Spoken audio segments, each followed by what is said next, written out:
हमारी लड़ाई फिर से जुमलेबाज के बीच में है।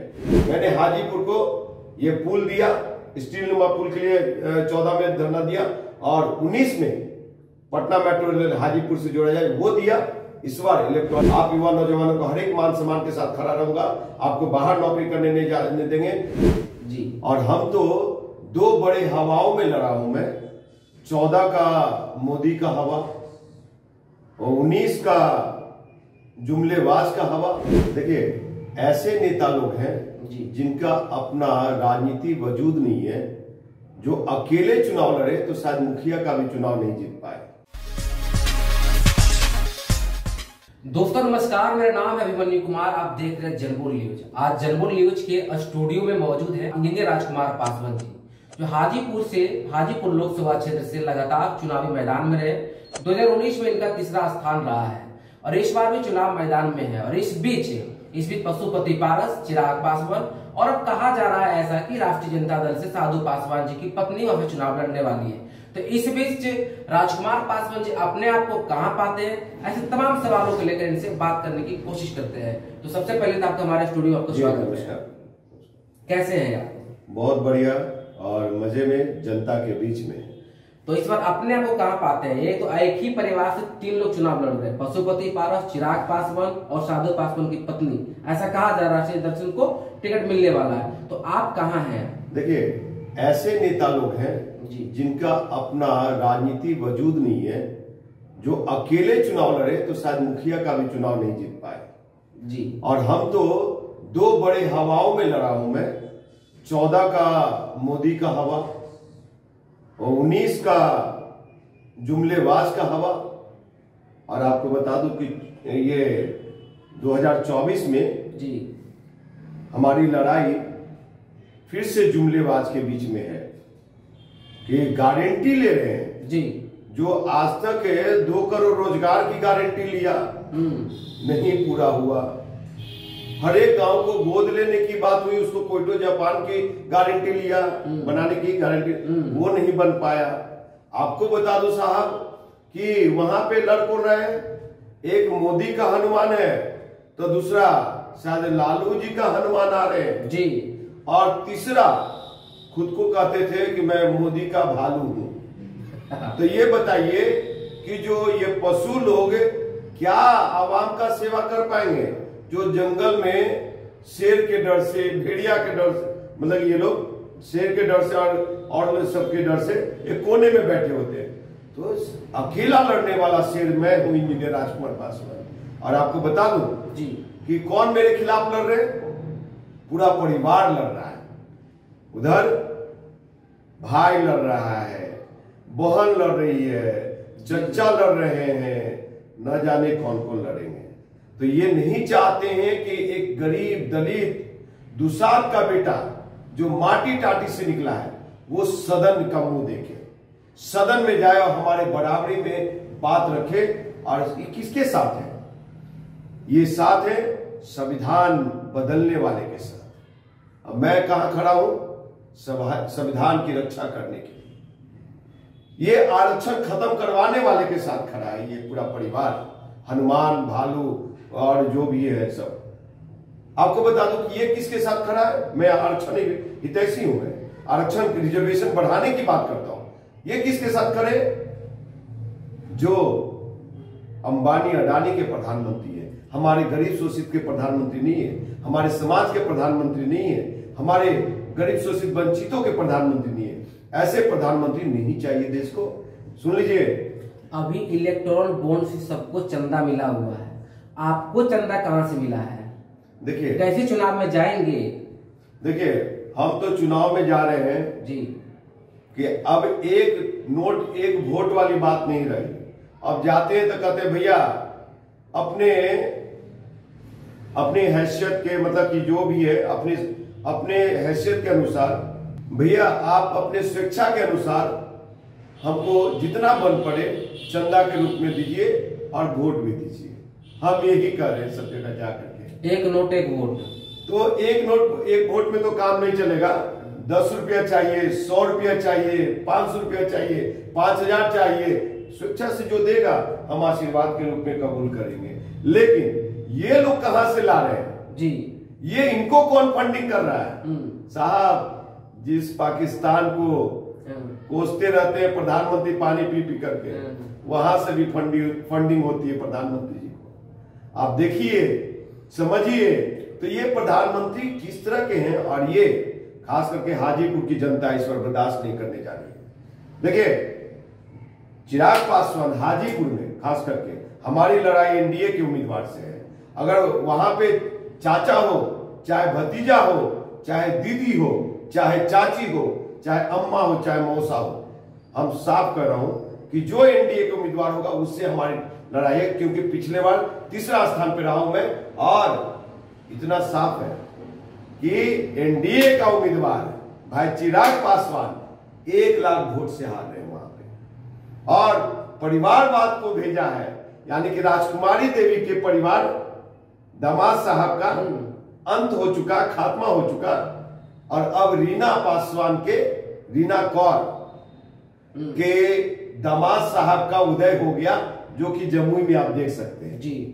और देश के उस सम्मानित प्रधानमंत्री से मैं पूछना चाहता हूं, जो अपने आप को कहते हैं कि परिवारवाद आज हो रहा है, तो क्या नरेंद्र दामोदर मोदी साहब का हाथ नहीं कांपेगा चिराग के बहनोई साहब को माला पहनाने में?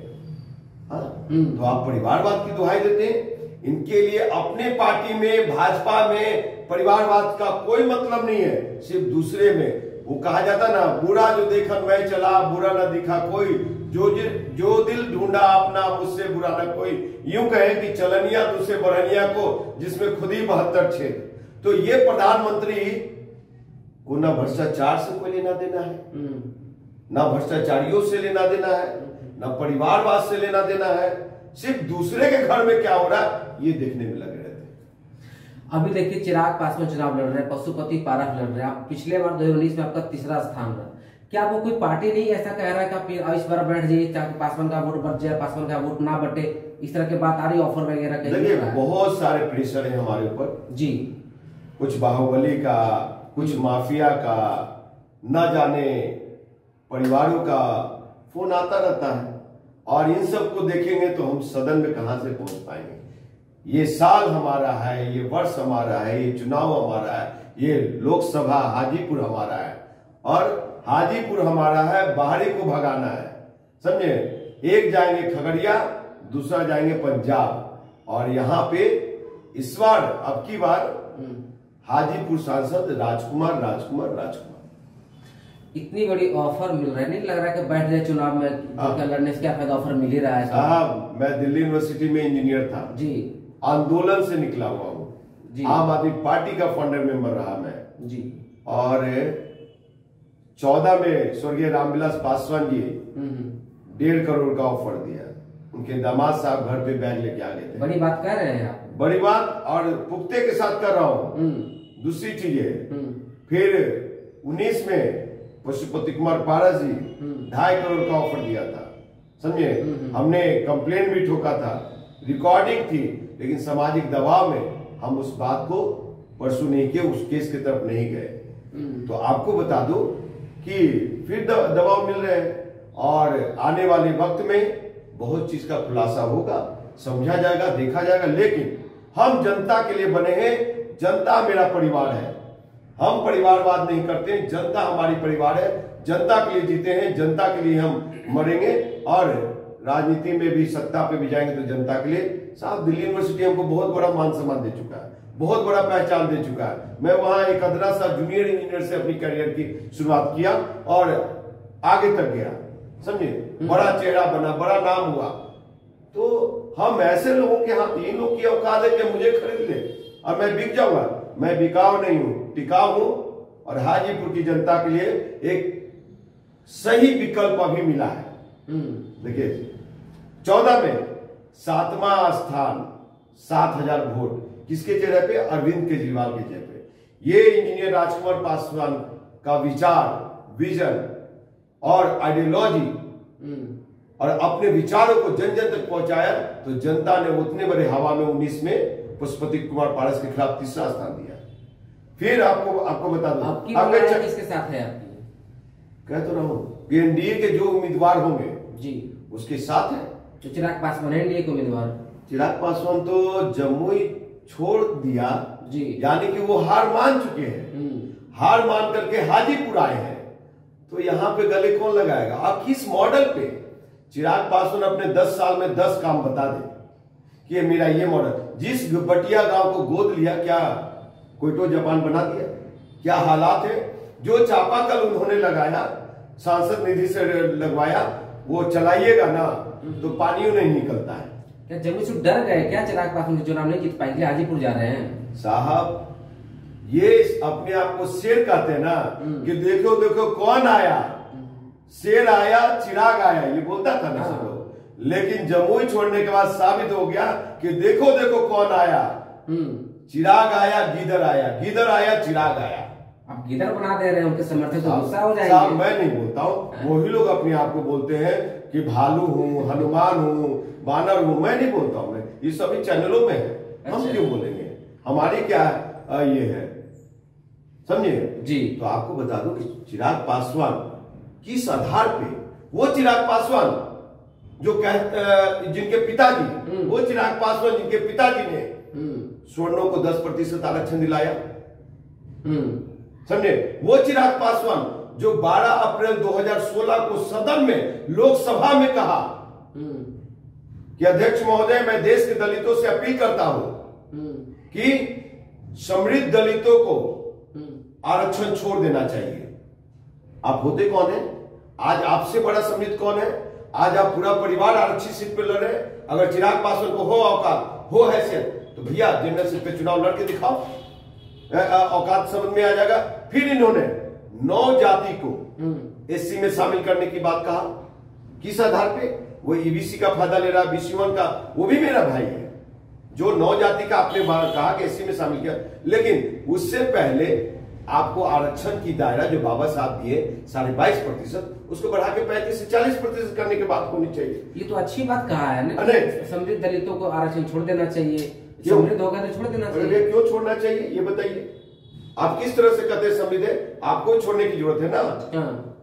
आपको छोड़ने की जरूरत है। आपको बता दूं साफ सुथरी बात जी, कि जो भाजपा का, संघ भाजपा का ब्राह्मणवादी, मनुवादी और जो एजेंडा है संघ का, उस एजेंडे के ऊपर ये चिराग पासवान काम कर रहे हैं। और कहते हैं भारतीय जनता पार्टी को 400 के पार संविधान बदलने के लिए हाथ को मजबूत कर रहे हैं। भारतीय जनता पार्टी को बिहार में 40 सीट दिलवाने के लिए आरक्षण को कमजोर करना चाहते, ताकि उनको पेट में दर्द है कि जो आज गरीब शोषित वंचित दलित का बेटा सिपाही बन रहा है, चपरासी बन रहा है, इंजीनियर बन रहा है, डॉक्टर बन रहा है, और वो हमसे सवाल कर रहा है, वो उनको अच्छा नहीं लग रहा है। इसलिए आरक्षण ही खत्म कर दो कि ज्यादा से ज्यादा लोग ना पहुंचे। ऐसा नेता को इस बार मैं 1 लाख वोट से हराऊंगा और हारेंगे। अंतिम मैसेज अपने हाजीपुर की जनता को क्या देना चाहेंगे? देखिए पासवान समाज को, देखिए हाजीपुर की जनता को ये मैं मैसेज देना चाहता हूं कि भाई मेरे और सम्मानित क्षेत्रवासियों, मैं यही कहना चाहता हूं कि ये परिवारवाद की 52 साल की गुलामी से बाहर निकलो। तुम्हारी तभी जाकर के तुम्हारी अपनी रहन सहन बदलेगा, आप आगे बढ़ पाओगे। ये क्या दिया आपको? मैं गारंटी लेता हूं, अगर मोदी गारंटी ले रहे हैं तो मैं आपका गारंटी लेता हूं कि 10,000 युवा नौजवानों को मैं लखपति बनाऊंगा। और मैं 2 संविधान पढ़ा हूं, भारत का संविधान, और इंजीनियर हूं तो CPWD नॉर्म्स भी पढ़ा हूं, PWD का भी नॉर्म्स पढ़ा हूं। उसके अनुसार आप लोग को ठेकेदार भी बनाऊंगा कि आप खुद समृद्ध हो जाएं। इस तरह का हमारा मेरा सोच है। मैंने हाजीपुर को ये पुल दिया, स्टील नुमा पुल के लिए 14 में धरना दिया, और 19 में पटना मेट्रो रेल हाजीपुर से जोड़ा जाए वो दिया। इस बार इलेक्ट्रॉनिक सिटी दूंगा अगर मुझे आशीर्वाद देते हैं। आप युवा नौजवानों को हर एक मान सम्मान के साथ खड़ा रहूंगा, आपको बाहर नौकरी करने नहीं जाने देंगे। 5000 सीटर वाली सुपर स्पेशलिस्ट हॉस्पिटल लाएंगे, जो कि उत्तर बिहार के 22 जिले के लोग पटना ना आए, इन डॉक्टरों से ठगाए नहीं, माफियागिरी में न फंसे। ऐसे लोगों से हम निजात दिलाना चाहते हैं। एक हाजीपुर ऐसा रोल मॉडल पेश होगा कि जो विदेश से लोग उस मॉडल को देखने आएंगे। और आपको एक साफ साफ बात कर देता हूं, यहाँ का 543 सांसदों का 543 सांसदों के लिए वो रोल मॉडल होगा कि 542 सांसद आके हमारे संसदीय क्षेत्र देखेंगे कि कौन सा विकास हुआ है, और ये राजकुमार पासवान का मॉडल ही बिहार का मॉडल होगा।